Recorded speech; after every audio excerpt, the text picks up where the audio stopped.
Have you ever wondered what it feels like to buzz about like a bee?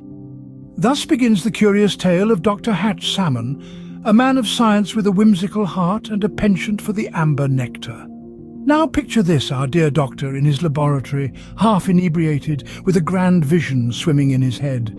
A vision of creating a bee suit with wings, a dream to soar high, just like the tiny insects he had devoted his life to studying. With a notebook in one hand and a bottle of whiskey in the other, he scribbles down his thoughts in a handwriting as slurred as his speech. His materials, an odd assortment of fabric, wires and motors. Does he know what he's up to? Not in the slightest.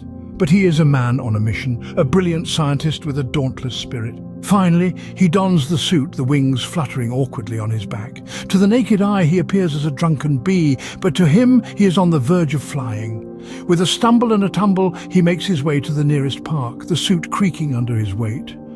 And then he takes off. Not gracefully, mind you, he is tumbling more than flying. But the wind in his hair and the exhilaration of heights make him feel like he is soaring.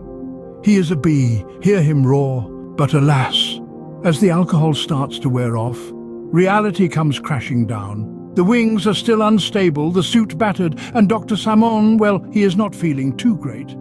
With a heavy heart, he trudges back to his lab, the suit in tatters, his dream momentarily shattered. So what does the tale of Dr. Salmon teach us? Well, it's simple. Sometimes our dreams may seem a bit too ambitious, a bit too outlandish, but that's the beauty of dreams.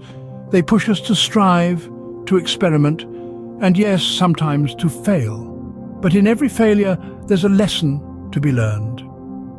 For Dr. Salmon, it was that a little less alcohol and a lot more focus would go a long way in realizing his dream.